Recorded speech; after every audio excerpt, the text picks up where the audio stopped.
Assalamualaikum warahmatullahi wabarakatuh. Ketemu lagi dengan saya di Pak Haris M2 Channel. Kali ini saya akan membahas materi lanjutan tentang kaidah pencacahan, yang materi yang kedua yaitu aturan penjumlahan. Namun sebelum kita mulai pada materi, jangan lupa like, subscribe, dan tekan tombol lonceng. Semoga video ini bermanfaat dan tonton videonya sampai selesai. Oke, kita langsung pada materi, yaitu tentang aturan penjumlahan. Aturan penjumlahan di sini, sebelum kita membahas prinsip dasar aturan penjumlahan, perhatikan dua masalah berikut. Nah, ini masalah yang pertama. Di dalam kotak pensil terdapat 5 pulpen. Nah, jadi dalam kotak pensil itu ada 5 pulpen dan 3 pensil. Berapakah banyaknya? Cara memilih satu pulpen dan berapakah banyaknya cara memilih satu pulpen atau satu pensil? Oke, masalah ini berbeda dengan masalah yang dibahas pada aturan perkalian. Materi sebelumnya tentang aturan perkalian. Mengapa berbeda?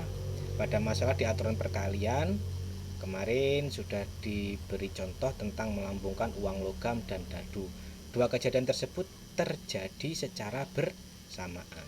Bedanya, yang aturan perkalian uang logam dan dadu dilambungkan secara bersamaan, sehingga kejadiannya terjadi secara bersamaan, yaitu tampilannya satu sisi pada uang logam dan mata dadu. Nah, untuk masalah yang kedua 2.1 ini ya, pada masalah 2.1 di atas kejadiannya adalah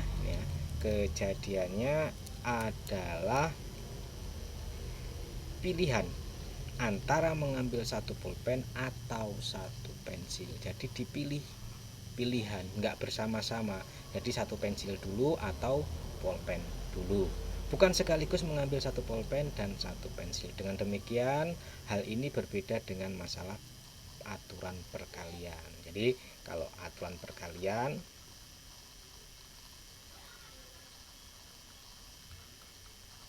jadi bersama-sama, ngambilnya bersama-sama, nah, dilambungkan bersama-sama, jadi nggak satu-satu. Nah, kalau aturan penjumlahan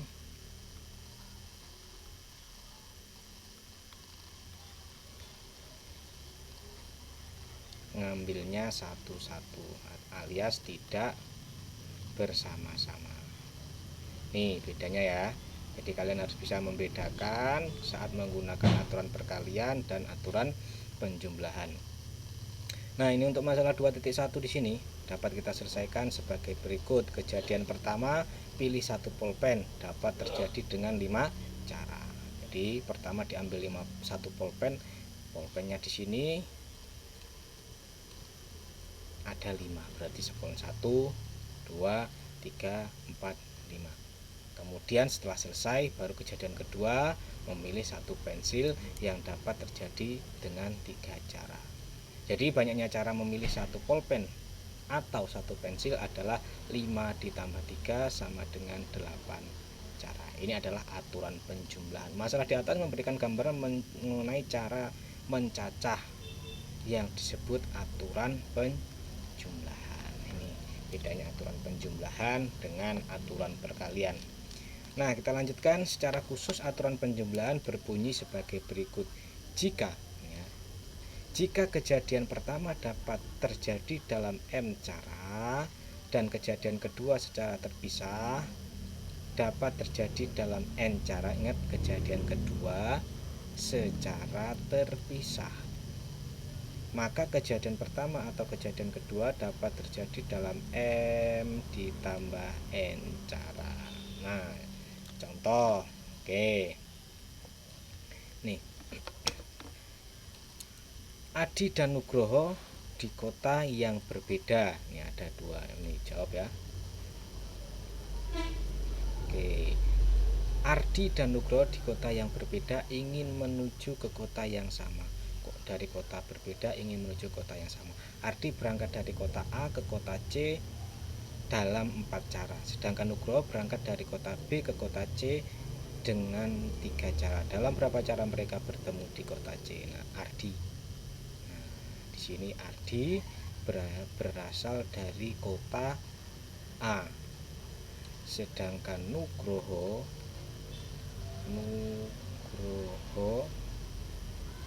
berasal dari kota B. Nah, mereka berdua ingin menuju ke kota C. Ardi dari kota A ke kota C dengan 4 cara. 1, 2, 3, 4. Ini Ardi. Nah, dari A ke C 4 cara. Nah, sedangkan kita cari pakai yang lain, warna yang lain, Nugroho. Sedangkan Nugroho berangkat dari kota B ke kota C dengan 3 cara. 3 cara. 1, 2, 3. Oke. Nah, dalam berapa cara mereka bertemu? Nah, Ardi. Kita kasih warna yang lain. Dia Jaya. Oke. Ardi sebanyak 4 cara. Kemudian Nugrohonya 3 cara. Jadi banyak caranya 4 ditambah 3 sama dengan 7 cara. Ada 7 cara, yaitu caranya si Ardi dan cara si Nugroho. Oke, kita lanjutkan. Aturan penjumlahan dapat diperluas sebagai berikut. Jika kejadian pertama dapat terjadi dalam N1 cara, kejadian pertama dapat terjadi dalam N1 cara. Kejadian kedua secara terpisah dapat terjadi N2 cara. Kejadian ketiga secara terpisah dapat terjadi dalam N3 cara, dan seterusnya. Maka kejadian ke B secara terpisah dapat terjadi dalam NP cara. Maka kejadian pertama, kedua, atau ketiga, atau kejadian ke B dapat terjadi dalam N1 ditambah N2 ditambah N3 ditambah NP cara. Kita lanjutkan contoh kelima. Nah, ini ya. Di dalam kantong terdapat 10 kelereng berwarna merah. Jadi dalam kantong 7 kelereng berwarna hijau, 5 kelereng berwarna kuning, 3 kelereng berwarna biru. Berapakah banyaknya kemungkinan untuk mengambil 1 kelereng berwarna merah atau hijau atau kuning atau biru? Oke, jawab ya. Jawab. Misalkan ini ada kotak, kotaknya ganti warna dulu.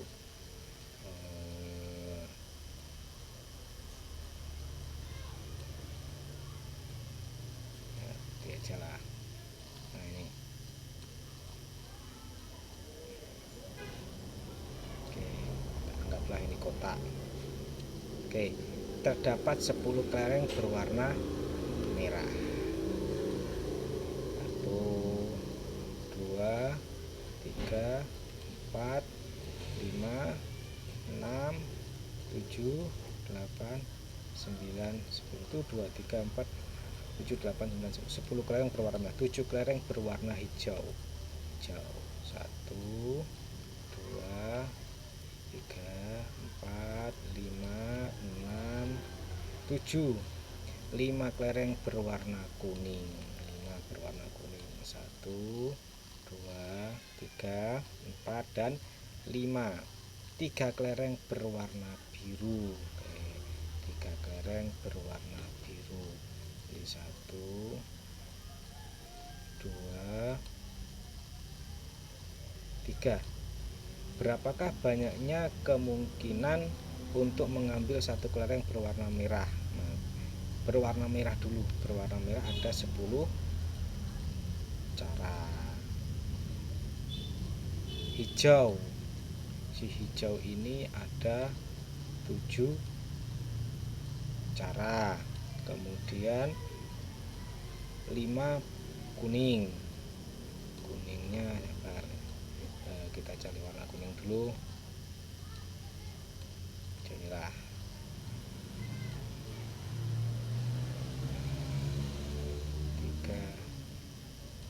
cara kuning, kemudian biru 3. Sorry ini 5 ya.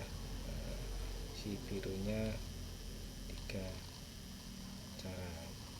Nah, berapa banyak semuanya? Ya tinggal jumlahkan. 10, 17 tambah 5, 22, 25 cara ini. Jadi banyaknya kemungkinan untuk mengambil satu kelereng berwarna merah atau hijau atau kuning atau biru adalah 25 cara. Mulai dari merah, hijau, kuning, biru. Ada kata-kata atau. Kalau atau itu berarti aturan penjumlahan. Oke, kita lanjutkan materinya tentang definisi dan notasi faktorial. Definisi untuk suatu n bilangan asli. Nah, ini ya, untuk suatu n bilangan asli. Ini ya, untuk suatu n bilangan asli, n faktorial. Seperti tanda seru ini dibaca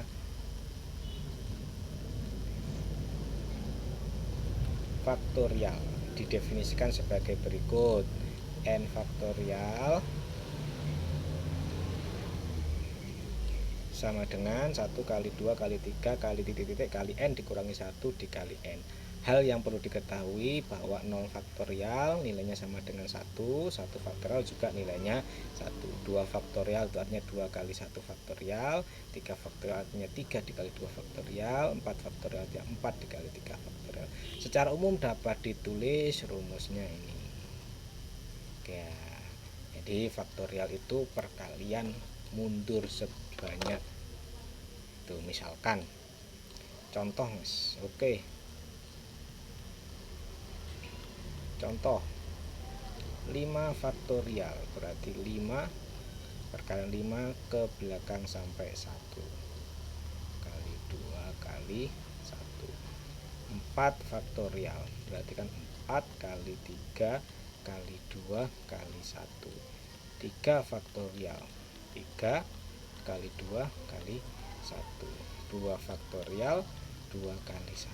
1 faktorial sama dengan 1. 0 faktorial sama dengan. Nah, sekarang pasti muncul pertanyaan, kenapa 0 faktorial nilainya sama dengan 1? Mari kita buktikan secara bersama-sama. Rumus umumnya bahwa n faktorial itu sama dengan n dikali 1. Nah, kita pakai warna pembuktian.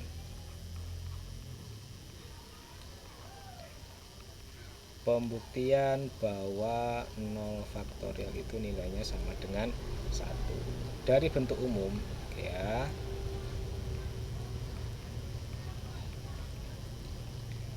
bentuk umumnya bahwa n faktorial itu sama dengan n dikali n dikurangi 1 faktorial.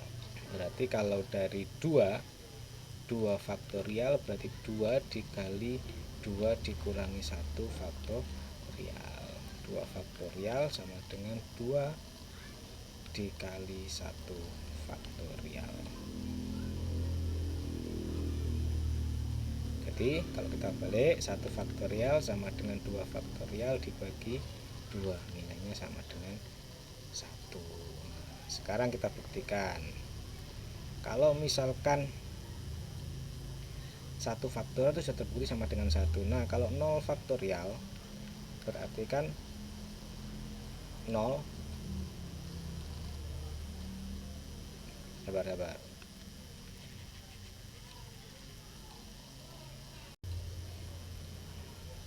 Nah, untuk pembuktian 0 Untuk pembuktian 0 faktorial itu nilainya sama dengan 1, kita kembali kepada bentuk umum, dimana bentuk umum di sini menyatakan bahwa n faktorial sama dengan n dikali n dikurangi 1 faktorial, sehingga n dikurangi 1 faktorial sama dengan n faktorial dibagi n. Nah, kita masukkan angka 1 n-nya. N-nya kita ganti dengan angka 1, berarti 1 dikurangi 1 faktorial sama dengan 1 faktorial dibagi 1. 1 dikurang 1 0, 0 faktorial sama dengan 1. Nah, terbukti ya. Jadi terbukti bahwa 0 faktorial nilainya sama dengan 1. Oke, contoh. Nah, mari kita buktikan. Kita hitung. Mau jawab.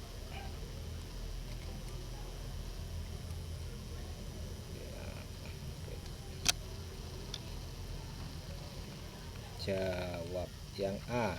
6 faktorial berarti 6 dikali 5 dikali 4 dikali 3 dikali 2 dikali 1, 30, 120, 360, 720. Nih yang B, 5 faktorial dibagi 2 faktorial. Langsung aja, 5 dikali 4 dikali 3 dikali 2 faktorial per 2 faktorial dicoret. 5 kali 4 20, 20 dikali 3 60. Sekarang yang C, 4 faktorial dikali 3 faktorial berarti kan 4 kali 3 kali 2 kali 1 dikali 3 dikali 2 dikali 1. Ini 12, 24 dikali 6, 24 dikali 6, 4 dikali 6 24, nyimpen 2, saya 144. Oke, yang D, 8 faktorial dibagi 7 faktorial ditambah 6 faktorial. Supaya nggak ribet, nggak kesulitan ngitungnya, nah, kita bikin 8 dikali 7 dikali 6 faktorial. Nah, karena ini yang paling rendah 6, kita pakai sifat-sifat operasi hitung. Berarti di sini 7 ditambah 1 kemudian dikali 6 faktorial. Baik, bentuk ini sama. Mana buktinya? Nah, 7 faktorial sendiri kan 7 dikali 6 di faktorial ditambah 6 faktorial. Nah, sifat ini kan bisa kita pecah. Ini kan sama, kita jadikan perkalian aja. Berarti kan 7 ditambah 1 dikali 6 faktorial. Kita kalikan ke dalam, 7 kali 6 faktorial, 7 kali 6 faktorial ditambah 6 kali 1 ya 6 faktorial. Nah, supaya ini bisa dicoret, nah, tinggallah 8 dikali 7 dibagi 8. Jawabnya tinggallah 7. Bagaimana? Bisa dimengerti mulai dari aturan penjumlahan hingga pada faktorial. Kenapa 0 faktorial nilainya 1? Tadi sudah dibuktikan dan sudah diberi contoh. Semoga video ini bermanfaat untuk kita semua. Sampai ketemu di video-video berikutnya. Selamat siang. Assalamualaikum warahmatullahi wabarakatuh.